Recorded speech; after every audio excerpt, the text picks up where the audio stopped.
Hello and welcome to Northeast Media Hub, the fastest growing digital media platform. I am Adalbert Khar with the latest Hub news. Be informed, be alert.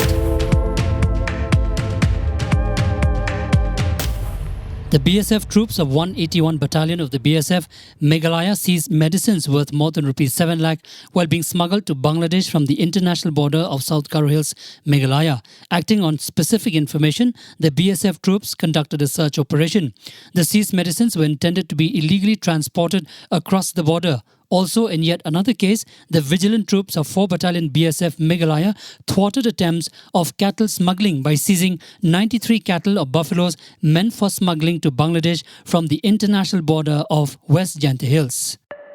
The conclusion of the Shillong Cherry Blossom Festival on a Sunday has sparked a significant debate, with certain pressure groups are urging the government to reschedule the event from its originally planned date of November 19, as this falls on a Sunday, to another date. In response, the Khasi Jaintia Christian Leaders Forum, or KGCLF, has issued a statement clarifying their position and firmly asserted that while they do not oppose such events, but they emphasize the sanctity of Sunday as a sacred day for Christians and churches. This statement by the Khasi Jaintia Church Leaders Forum came after the Sandur Tipkur Tipkha Erngew Hinyotrep or Stay and the Joint Action Committee or JAC of Riboy expressed strong opposition against the decision to conclude the upcoming Shillong Cherry Blossom Festival on a Sunday. The Indigenous Tribal Leaders Forum ITLF is deeply offended by the remarks made by Manipur Chief Minister Biren Singh in his recent interview, where he blatantly lied about the cause of the sectarian conflict in the state. Singh's accusation that the conflict was planned years ago by some section of tribals with illegal immigrants goes against all available evidence and the fact that Kuki-Zo tribals faced the brunt of the violence in the number of deaths, displaced people and the loss of homes and livelihoods. The CM's allegation of tribals starting the violence to demand a separate nation is ridiculous, as tribals have made it very clear that any demands they have because of the ethnic cleansing of their community came under the Constitution of India. The CM's war on drugs, implementation of the Indian Forest Act 1927 and his illegal immigrant rhetoric all targeted Kuki-Zo tribals and Kuki-Zo areas. Manohar Mayum Barish Sharma, former president of Bharatiya Janata Party Yuva Morcha or BJYM, was arrested by the Imphal police team and was produced in front of the district magistrate Imphal West on Sunday.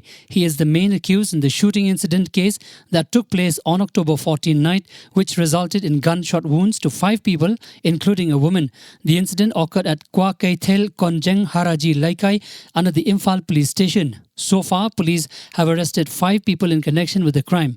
According to police, Barish was arrested on Saturday at around 11:20 from his Wangkhe Ningthem Pukhimapal residence in Imphal East. Parag Desai, the executive director of Wak Bakri Group, passed away at a private hospital in Ahmedabad on Sunday, days after he suffered a head injury following an attack by stray dogs. He was 49.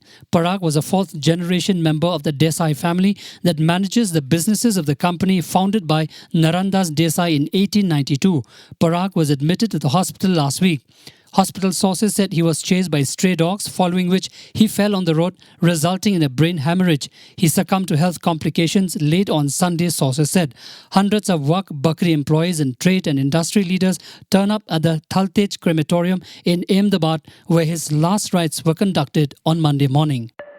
Indian cricket great Bishan Singh Bedi breathed his last at the age of 77 after prolonged illness. Bishan Singh Bedi was a left-arm spinner who also captained the Indian team in 22 matches. Bedi was an active cricketer from 1967 to 1979, featuring for India in 67 tests, taking 266 wickets. He also played for India in 10 ODIs, bagging a total of 7 wickets.